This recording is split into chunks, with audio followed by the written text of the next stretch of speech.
Assalamualaikum warahmatullahi wabarakatuh. For today's session, I'll be talking on the multiple intelligence, one of the subtopic under chapter 4, which is student diversity. So basically, I'll be talking on the definition of intelligence and also multiple intelligence by Howard Gardner, and the third is the form of multiple intelligence. So basically, in this book, it's mentioned that the nature intelligence is always being debated among educators and also psychologists, whether it is one's ability or it was beyond that. And many classical definitions had defined intelligence as a single broad ability that allows a person to solve or complete many sort of tasks or at least many academic tasks. So basically, intelligence refer to a person can do uh, s- task, can complete the task, especially in terms of academic tasks such as reading, knowledge of vocabulary, and also solving of logical problem. So moving on. However, later there are still problems in defining intelligence as a single ability. It is because,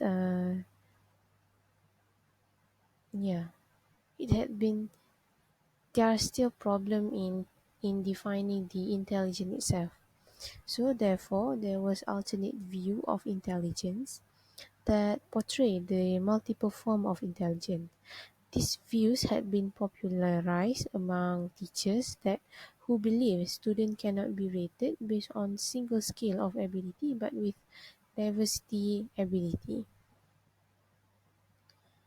So, the most prominent model in explaining multiple intelligence is Howard Gardner's theory of multiple intelligence. So, this model consists of eight forms of intelligence. Each of the form function independently of the others, and this model explains that each individual have mix of all eight form of abilities that help their cognitive profile. As for the example, as in the classroom, normally the task given requires students to use several form of abilities. So, for example, the task is the student need to write an essay, and the student with high interpersonal intelligence might use his or her interpersonal strength to get help from his or her classmates and teacher. However, student with opposite profile might have done his or her work alone. So both of the student might end up doing a good essay. So moving on to the next part. There are eight forms of multiple intelligence according to Howard Gardner, which is linguistic, musical, logical, spatial, kinesthetic, interpersonal, intrapersonal, and also naturalist.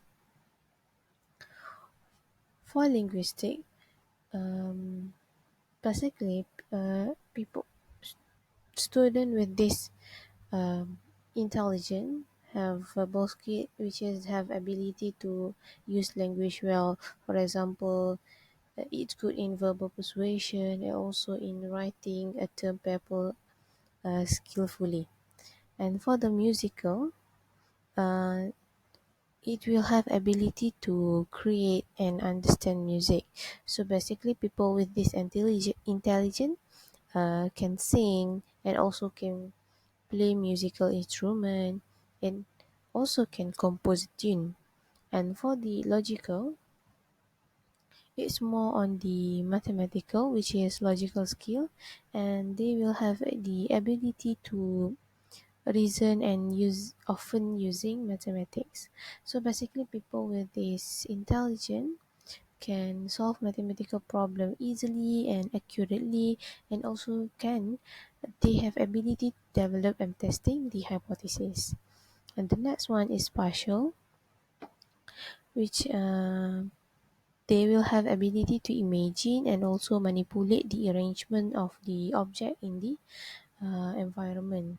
So basically, people with this ability can complete the difficult jigsaw puzzle and also can assemble a complex appliance. Okay, next is kinesthetic. Most kinesthetic was closely related with the bodily sense of balance, which is the coordination in use of one's body. And normally, people with this intelligence can dancing and also do gymnastic. So the next one is interpersonal. They will have the ability to discern others' nonverbal feelings and thoughts. So basically, people with this intelligence can sense when to be tactful, and they also can sensing a subtext or implied message in a person's statement. Moving on to the next is intrapersonal, which is they'll have sensitivity to one's own thoughts and feelings. So basically, people with this can notice complex of ambivalent feeling in oneself, and also they can identify the true motive for an action in oneself. And the last one is the naturalist. People with this form of intelligence can have the sensitivity to subtle differences and patterns found in the natural environment. So basically, people with this intelligence can identify example of species of plants or animals, and also can noticing the relationship among species and natural processes in the environment. So that's all from me. Thank you.